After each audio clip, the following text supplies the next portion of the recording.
عمران خان کو گرفتار کرنے کا فیصلہ کر لیا گیا۔ دو پلان بنے ہیں۔ نمبر 1 یہ ہے کہ خیبر پختونخوا سے جب وہ 8 سے 10 لاکھ لوگ لے کر اسلام آباد پہنچیں گے تو ان کے اسلام آباد میں داخل ہونے نہیں دیا جائے گا۔ آنسو گیس سمیت تمام چیزوں کا سامنا کرنا پڑے گا۔ کنٹینرز لگا دیے گئے ہیں۔ پورے پنجاب سندھ اسلام آباد میں دفعہ 144 نافذ کر دی گئی ہے۔ دوسرا پلان یہ ہے کہ اگر عمران خان کسی بھی وجہ سے اسلام آباد میں داخل ہو جاتے ہیں تو سری نگر چوک پر عمران خان کو گرفتار کر لیا جائے گا، اور جہاں پر عمران خان موجود ہوں گے سب سے پہلے ان کو گرفتار کیا جائے گا۔ ان کو نقصان پہنچانے کا ارادہ ہے، کچھ بھی ہو سکتا ہے۔ ظاہری سی بات ہے کہ آپ کیا سوچتے ہیں کہ 8 سے 10 لاکھ صرف خیبر پختونخوا سے عمران خان اس وقت پختون کی قیادت کو لیڈ کرتے ہوئے جائیں گے، جا کے اسلام آباد میں کال دیں گے کہ آپ نکل آئیں۔ تصادم کرنے کی تیاری ہو رہی ہے کہ لوگ ماڈل ٹاؤن بھول جائیں گے، ریاستی ادارے آگے نہیں آئے تو حالات تباہی کی طرف جائیں گے۔ اب اندازہ کر لیں کہ شاہ محمود قریشی نے کہا تھا کہ وہ ہو رہا ہے۔ انہوں نے کہا کہ شہباز شریف کو نواز نے کہہ دیا ہے کہ اسمبلیاں توڑیں، لیکن آصف زرداری نہیں مان رہے۔ آپ دیکھیں کہ کل رات کو جو صورتحال پیدا ہوئی وہ اتنی خطرناک تھی کہ جیسے پنجاب مقبوضہ کشمیر بن چکا ہے۔ پولیس جس درندگی کے ساتھ گھروں میں داخل ہوئی، چادر اور چار دیواری کو پامال کیا۔ آپ دیکھیں جب مریم کا دروازہ توڑا گیا تھا اس وقت آرمی چیف بول پڑے تھے۔ ان کے نزدیک خاتون صرف مریم نواز ہیں۔ پاکستان کے لوگ رات کا منظر نہیں بھولیں گے۔ آپ اندازہ کر لیں کہ کل رات جس طرح خواتین کے ساتھ جو سلوک کیا گیا وہ تاریخ میں رقم ہو گیا اور وہ ہمیشہ یاد رہے گا۔ ان کو پہلے سے کافی خبریں تھیں۔ اب ظاہری سی بات ہے حکومت ان لوگوں نے کی ہے، ظاہری سی بات ہے وہ نہیں چاہتے کہ ان کے درمیان تصادم ہو۔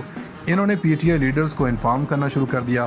اندر سے خبریں لیک ہوتی رہیں اور ان کے لیڈران نکل کر چھپ کر ان لوگوں نے پلان کیا تھا کہ سیکرٹ آپریشن ہوگا، مگر وہ چھپ گئے۔ حالات اتنے زیادہ خطرناک ہونے جا رہے ہیں کہ پورا ملک خانہ جنگی کی طرف جا رہا ہے۔ آج جسٹس عطر مین اللہ نے کہا کہ پی ٹی آئی کے کس بھی ورکر کو گرفتاری نہیں ہوگی، یہ ان کا وہ حق ہے۔ انہوں نے کہا کہ کوئی کسی کو ہراساں کرے گا تو ہم آئی جی سے پوچھیں گے۔ شیخ رشید کو گرفتار کرنے کے لیے چھاپے مارے جا رہے ہیں۔ اب آپ اندازہ کر لیں کہ ان حالات میں عطر مین اللہ نے یہاں تک کہا کہ اس وقت آئین کو کاغذ کا ٹکڑا بنا دیا گیا اور ریاست اختیارات کا غلط استعمال کر رہی ہے۔ وہ کسی صورت اپنی عوام پر گولیاں چلاتی ہے۔ انہوں نے صاف انکار کیا اور فوج عوام کے دلوں میں بستی ہے، لیکن ریڈ زون کی سیکیورٹی فوج کے حوالے کر دی گئی ہے۔ اب رینجرز کو بلوا رہے ہیں اور اب یہ چاہ رہے ہیں کہ پورے کا پورا شہر فوج کے حوالے کر دیں۔ اب اتنی غیر یقینی صورتحال ہے کہ کوئی ٹیکنوکریٹ فارمولہ اپنا لیں اور یہ سارے گھر چلے جائیں۔ اس وقت اسلام آباد جانے والے تمام کے تمام راستے بند کر دیے ہیں۔ آپ بتائیے کہ ایک صورتحال اگر صرف خیبر پختونخوا سے 7 سے 8 لاکھ بندہ آتا ہے، لوگ عمران خان کو گرفتار ہونے دیں گے؟ آپ تصادم کی طرف معاملہ لے کر جا رہے ہیں۔ زرداری صرف کھڑا ہوا ہے، سارے کہہ رہے ہیں کہ حکومت نہیں جانی ہے۔ ان کا کہنا ہے کہ میں ساری ڈیل کی ہے، امریکہ نے مجھے اپروچ کیا ہے، میں نے کھچڑی بنائی ہے، میں کیوں جانے دوں؟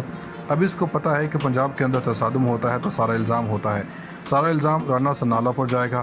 رانا اس وقت کوشش کر رہے ہیں کہ کسی طرح عمران خان کو گرفتار کروں، سیدھا اڈیالہ جیل یا کوٹ لکھپت جیل لے جاؤں۔ آپ سوچیں کہ یہ جب عمران خان کو گرفتار کریں گے تو ڈالر کا ریٹ کہاں تک جائے گا؟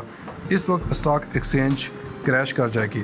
آپ کس منہ سے انویسٹر سے کہیں گے کہ آپ پاکستان میں آئیں، ہمارے ملک میں انویسٹ کریں؟ سوچیں عمران خان کی سیکیورٹی کے حوالے سے معاملات سینسیٹیو ہیں۔ پہلے ہی عمران خان کو پرواہ نہیں ہوتی۔ وہ تو کہتے ہیں کہ وہ عوامی بندے ہیں، لیکن ان کا نہیں پتہ کہ ان پر پورا ملک سٹیک پر لگا ہے۔ خدا نہ خواستہ اللہ نہ کرے کہ ان کی جان کو کچھ ہو جاتا ہے تو آپ کا ملک 15-20 سال اٹھ نہیں سکتا۔ یہ خانہ جنگی کی طرف پورے کا پورا ماحول خراب کرنے والا ہے۔ ماڈل ٹاؤن جیسے 1000 واقعات ہو جائیں انہیں پرواہ نہیں ہے، اور ریاست کو چاہیے کہ ریاست کو انہیں گرفتار نہیں کرنا چاہیے۔ حالات بہت زیادہ خراب ہو چکے ہیں۔ اس وقت عمران خان کو پوری طرح گرفتار کرنا، کریک ڈاؤن کرنا، پکڑنا، انہوں نے سارا منصوبہ بنا لیا ہے۔ آپ دیکھیں کہ نون لیگ کے ادارے ستمبر میں انتخابات کے لیے جا رہے ہیں۔ اب وہ کہہ رہے ہیں کہ عمران خان نے 3-3.5 سال میں عمران خان کی مقبولیت 10% رہ گئی تھی، مگر اب اس کی مقبولیت آسمان پر باتیں کری ہیں تو بیڑا غرق ہمارا ہو گیا۔ اور اس کے بعد پوری دنیا کے اندر جو معاملہ ہوا ہمیں سمجھ نہیں آ رہی یہ کیا ہو رہا ہے۔ اب اگر عمران خان جیت جاتے ہیں تو یہ پوری پلاننگ کے ساتھ ہوا۔ دیکھیں اس وقت الیکٹرانک ووٹنگ مشین سے ووٹ ہونے دیں، یہ سارے مل کر گالیاں دے رہے ہیں اور یہ سارے کہہ رہے ہیں کہ ہمیں ایسا لگتا ہے کہ پلان بنا تھا کہ عمران خان 2/3 اکثریت سے آئیں گے۔ یہ تھیوری گردش کر رہی تھی اور حامد میر نے واشنگٹن پوسٹ میں کالم لکھا تھا۔ اب یہ سمجھ رہے ہیں کہ امریکہ نے جو سازش کھیلی اس میں امریکہ بدنام ہو گیا۔ کہیں ایسا تو نہیں کہ ایک سکرپٹ لکھا تھا اس پر سارے عمل کر رہے ہیں مگر کسی کو بھی پتہ نہیں؟ جیسے بھارتی فلم کی چاکلیٹ کے کہیں یہ تو نہیں تھا کہ پورے کا پورا سکرپٹ لکھا گیا اور یہ کریں گے وہ کریں گے، لڑائیاں بھی جعلی ہوں گی اور ہمیں یوز کیا گیا تھا۔ ان کو جو پلان دیا گیا تھا کہ عمران خان جائے گا اور 1.5 سال سکون سے حکومت کریں، 2023 میں مریم نواز اور 2028 میں بلاول وزیر اعظم بنیں گے، عمران خان کی حکومت کو 30-35 سیٹیں دیں گے، یعنی مرکز صرف یہ ہوں گے۔ آپ یہ سمجھ رہے ہیں کہ کہیں کوئی گڑبڑ تو نہیں ہوئی؟ ہم تو یہ سمجھ رہے تھے کہ آصف زرداری کے ساتھ بھی ہاتھ ہو گیا۔ اب ندیم افضل چند بھی یہی کہتے ہیں کہ ایسا ہی لگتا ہے۔ اب اس کو پتہ ہے کہ پنجاب کے اندر تصادم ہوتا ہے تو سارا الزام ہوتا ہے، سارا الزام رانا سنالا پر جائے گا۔ رانا اس وقت کوشش کر رہے ہیں کہ کسی طرح عمران خان کو گرفتار کروں، سیدھا اڈیالہ جیل یا کوٹ لکھپت جیل لے جاؤں۔ آپ سوچیں کہ یہ جب عمران خان کو گرفتار کریں گے تو ڈالر کا ریٹ کہاں تک جائے گا؟ اس وقت اسٹاک ایکسچینج کریش کر جائے گی۔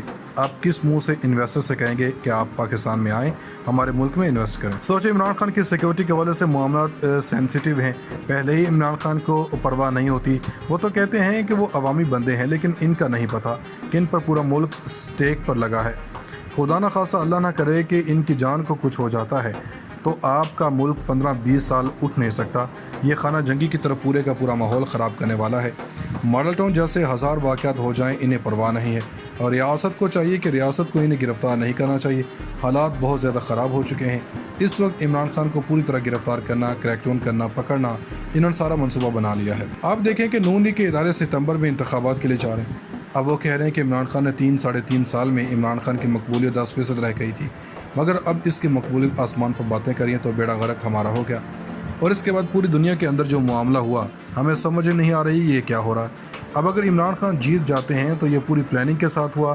دیکھیں اس وقت الیکٹرانک ووٹنگ مشین سے ووٹ ہونے دیں، یہ سارے مل کر گالیاں دے رہے ہیں، اور یہ سارے کہہ رہے ہیں کہ ہمیں ایسا لگتا ہے کہ پلان بنا تھا کہ عمران خان 2/3 اکثریت سے آئیں گے۔ یہ تھیوری گردش کر رہی تھی، اور حامد میر نے واشنگٹن پوسٹ میں کالم لکھا تھا۔ اب یہ سمجھ رہے ہیں کہ امریکہ نے جو سازش کھیلی، اس میں امریکہ بدنام ہو گیا۔ کہیں ایسا تو نہیں کہ ایک سکرپٹ لکھا تھا اس پر سارے عمل کر رہے ہیں مگر کسی کو بھی پتہ نہیں؟ جیسے بھارتی فلم کی چاکلیٹ کے، کہیں یہ تو نہیں تھا کہ پورے کا پورا سکرپٹ لکھا گیا اور یہ کریں گے وہ کریں گے، لڑائیاں بھی جعلی ہوں گی اور ہمیں یوز کیا گیا تھا۔ ان کو جو پلان دیا گیا تھا کہ عمران خان جائے گا اور 1.5 سال سکون سے حکومت کریں، 2023 میں مریم نواز اور 2028 میں بلاول وزیر اعظم بنیں گے، عمران خان کی حکومت کو 30-35 سیٹیں دیں گے، یعنی مرکز صرف یہ ہوں گے۔ آپ یہ سمجھ رہے ہیں کہ کہیں کوئی گڑبڑ تو نہیں ہوئی؟ ہم تو یہ سمجھ رہے تھے کہ آصف زرداری کے ساتھ بھی ہاتھ ہو گیا۔ اب ندیم افضل چند بھی یہی کہتے ہیں کہ ایسا ہی لگتا ہے۔